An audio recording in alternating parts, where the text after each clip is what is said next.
Êxodo capítulo 13. Os primeiros versículos deste capítulo ensinam-nos claramente que o afeto pessoal e a santidade são frutos do amor divino produzido naqueles que são os seus felizes objetos. A consagração dos primogênitos e a festa dos pães asmos são apresentados aqui na sua relação imediata com a libertação de Israel do país do Egito. Santifica-me todo o primogênito, o que abrir toda madre entre os filhos de Israel, de homens e de animais, porque meu é. E Moisés disse ao povo: Lembrai-vos deste mesmo dia em que saístes do Egito, da casa da servidão, pois com mão forte o Senhor vos tirou daqui. Portanto, não comereis pão levedado. Versículos 2 e 3. E logo em seguida, 7 dias comerás pães asmos, e ao 7º dia haverá festa ao Senhor. 7 dias se comerão pães asmos, e o levedado não se verá contigo, nem ainda fermento será visto em todos os teus termos. Versículos 6 e 7. Depois é apresentada a razão por que estas duas cerimônias deviam ser praticadas. E naquele mesmo dia farás saber a teu filho, dizendo: Isto é pelo que o Senhor me tem feito, quando eu saí do Egito. Se acontecer que teu filho, no tempo futuro, te perguntar, dizendo: Que é isto? Dir-lhe-ás: O Senhor nos tirou com mão forte do Egito, da casa da servidão. Porque sucedeu que, endurecendo-se Faraó, para não nos deixar ir, o Senhor matou todos os primogênitos na terra do Egito, desde o primogênito do homem até o primogênito dos animais. Por isso, eu sacrifico ao Senhor os machos de tudo o que abre a madre. Porém, a todo primogênito de meus filhos eu o resgato. Quanto mais compreendemos, pelo poder do Espírito Santo, a redenção que há em Cristo Jesus, tanto mais medida será a nossa separação e real será a nossa consagração.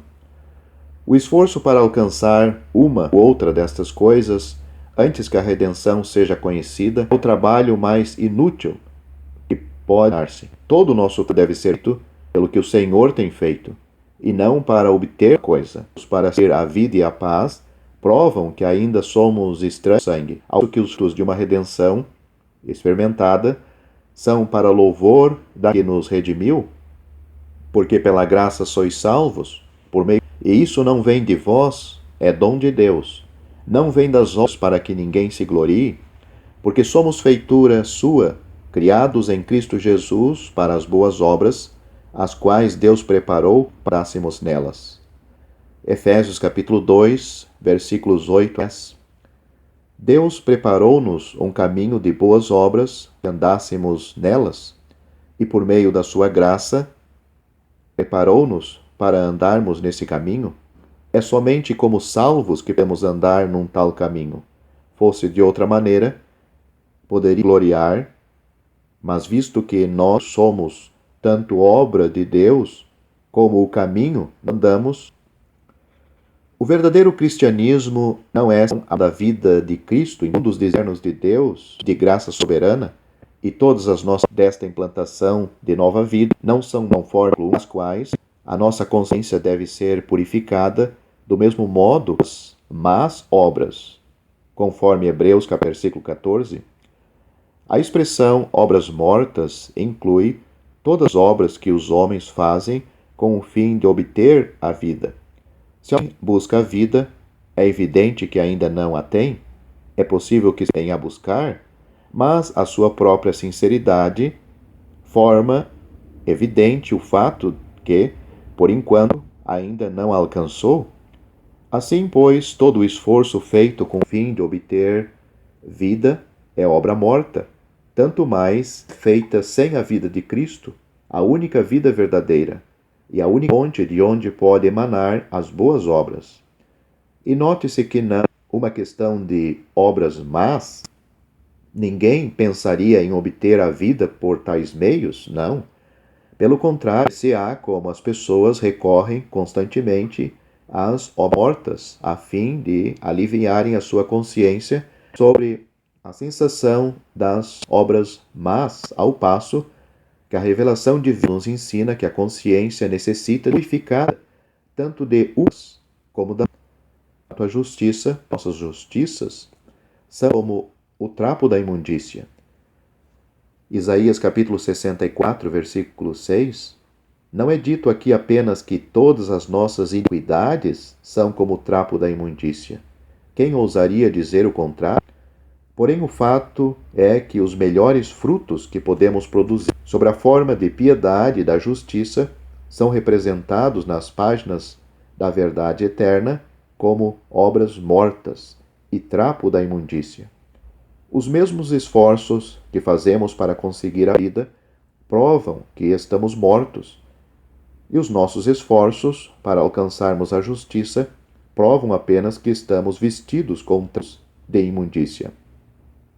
É só como possuidores da vida eterna e da justiça divina que podemos andar no caminho das boas obras que Deus nos preparou.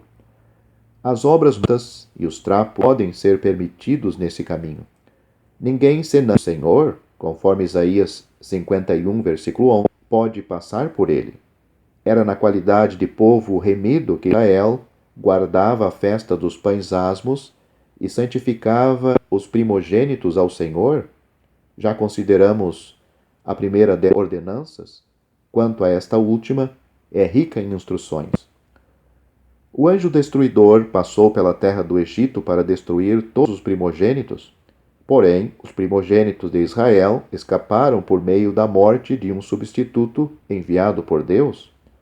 Por consequência, estes aparecem perante nós neste capítulo como um povo vivo, consagrado a Deus.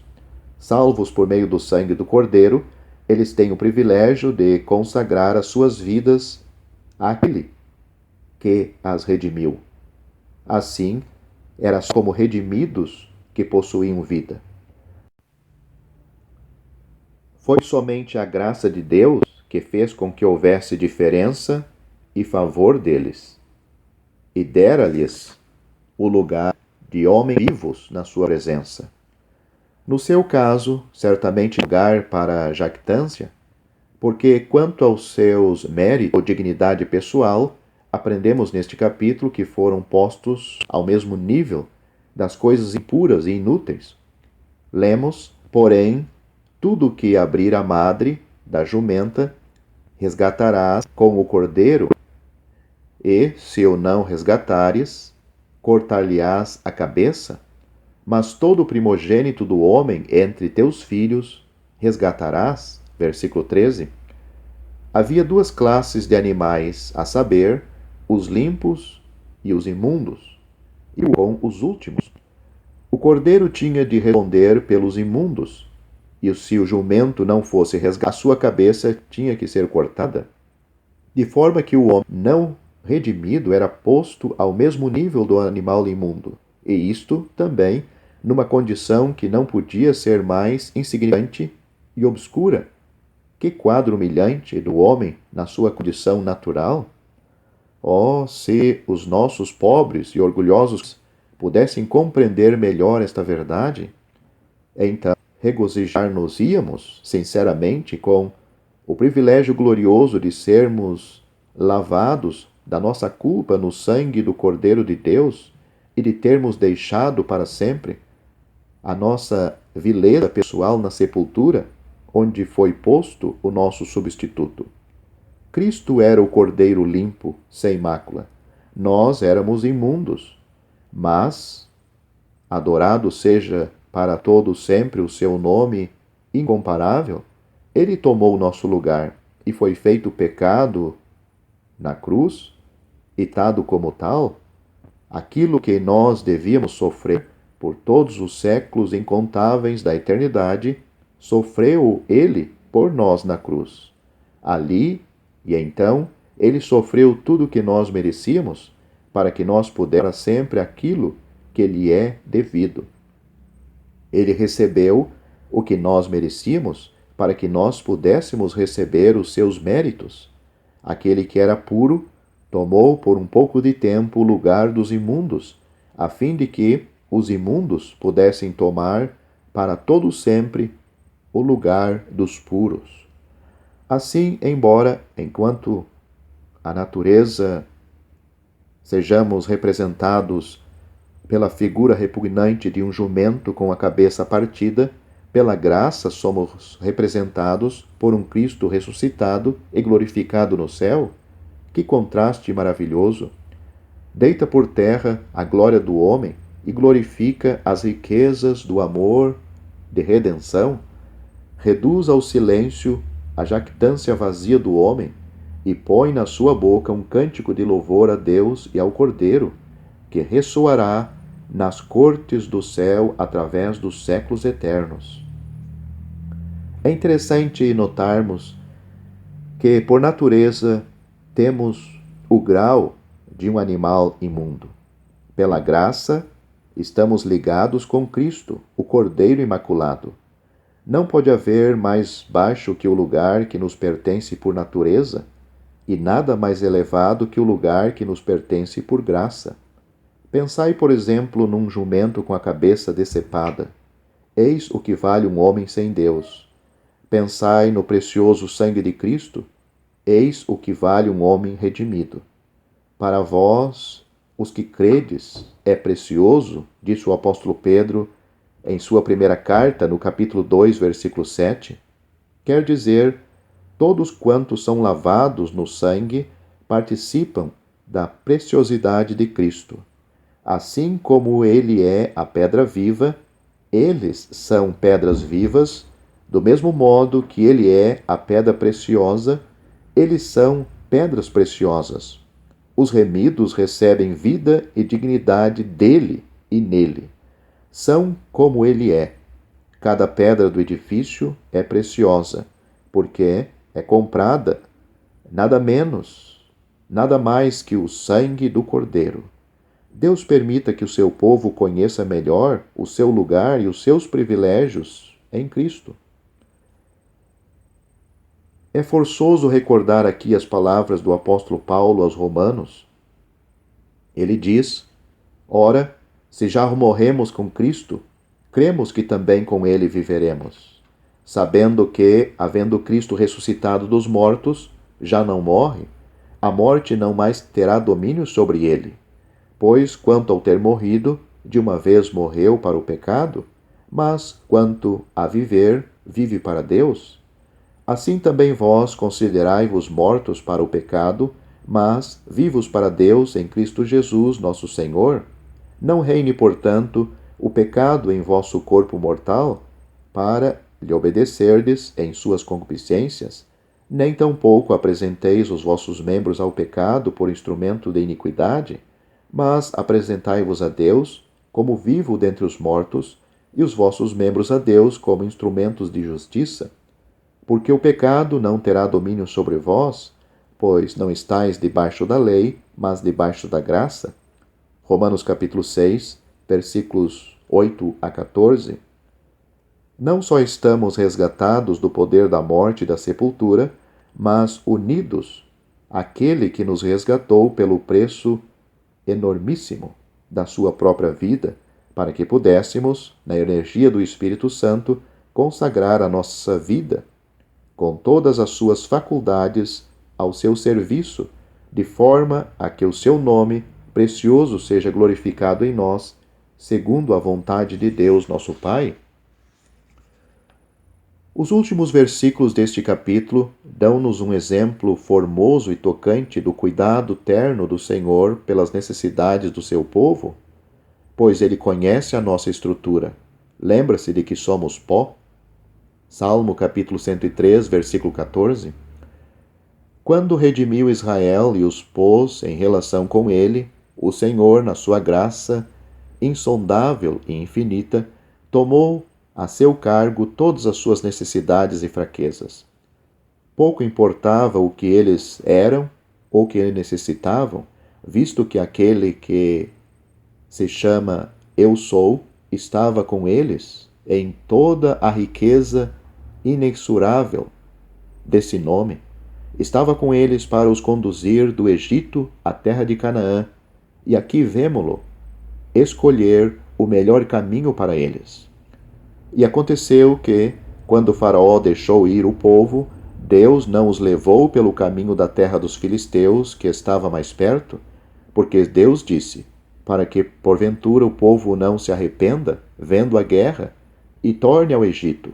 Mas Deus fez rodear o povo pelo caminho do deserto, pelo Mar Vermelho. Versículos 17 e 18. O Senhor, em sua graça e condescendência, ordenou as coisas de tal maneira para o seu povo que eles não encontraram, ao princípio, provas demasiadamente difíceis que podiam ter o efeito de desanimar os corações e fazê-los retroceder. O caminho do deserto era uma rota muito mais demorada, mas Deus tinha várias lições importantes para ensinar o seu povo, as quais só podiam ser aprendidas no deserto. Mais tarde, este fato é recordado nas seguintes palavras: E te lembrarás de todo o caminho pelo qual o Senhor teu Deus te guiou no deserto estes 40 anos, para te humilhar, para te tentar, para saber o que estava no teu coração, se guardarias os seus mandamentos ou não, e te humilhou, e te deixou ter fome, e te sustentou com maná, que tu não conhecestes, nem teus pais o conheceram, para te dar a entender que o homem não vive só de pão, mas que tudo o que sai da boca do Senhor viverá o homem. Nunca se envelheceu a tua veste sobre ti, nem se inchou o teu pé nestes 40 anos. Deuteronômio, capítulo 8, versículos 2 a 4. Tão preciosas lições nunca poderiam ser aprendidas no caminho da terra dos filisteus?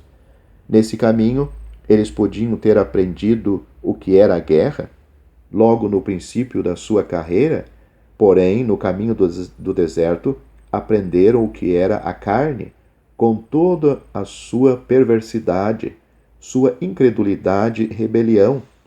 Mas aquele que se chama Eu Sou estava com eles em toda a sua paciência, sabedoria perfeita e poder infinito. Ninguém senão ele podia suprir as necessidades da situação. Ninguém senão ele podia suportar a vista das profundezas do coração humano. Abrir o meu coração em qualquer parte, salvo na presença da graça infinita, equivaleria lançar-me em desespero. O coração humano é apenas um inferno em miniatura. Que graça inflável, pois, ser libertado de sua terrível profundidade. Assim partiram de Sucote e acamparam em Etã, à entrada do deserto, e o Senhor ia adiante deles, de dia numa coluna de nuvem para os guiar pelo caminho, e de noite numa coluna de fogo para os alumiar, para que caminhassem de dia e de noite. Nunca tirou de diante da face do povo a coluna de nuvem de dia, nem a coluna de fogo de noite. Versículos 20 a 22. O Senhor não só escolheu o caminho para o seu povo, como desceu para os acompanhar e tornar-se conhecido deles segundo as suas necessidades. Não somente os conduziu a salvo fora do Egito, como desceu, com efeito, no seu carro de viagem, para ser seu companheiro através das vicissitudes da sua jornada através do deserto. Isto era graça divina? Os israelitas não foram apenas libertados da fornalha do Egito e de então deixados para que fizessem o melhor que pudessem a sua jornada para Canaã? Esse não era o método de Deus para com eles. Ele sabia que eles tinham diante de si uma jornada perigosa e árdua, com serpentes e escorpiões, ciladas e dificuldades, no deserto árido e estéril, e bendito seja o seu nome para sempre, não quis que eles fossem sozinhos. Quis ser seu companheiro e participar de todos os seus perigos e dores. Sim, ele foi adiante deles. Foi guia, defesa e glória para os libertar de todo o temor. Mas, como eles infligiram aquele bendito Senhor com a sua dureza de coração. Tivessem eles caminhado humildemente, confiantes e alegres com ele, e a sua marcha teria sido vitoriosa desde o princípio ao fim. Com o Senhor adiante deles, nenhum poder podia ter interrompido a sua marcha triunfantes desde o Egito a Canaã. O Senhor tê-los-ia levado e colocado de posse da sua herança, segundo as suas promessas, e pelo poder da sua destra. Nenhum só cananeu teria sido deixado para ser um espinho para Israel. E assim acontecerá quando o Senhor estender a sua mão pela segunda vez para libertar o seu povo do poder de todos os seus opressores. Que o Senhor apresse esse tempo.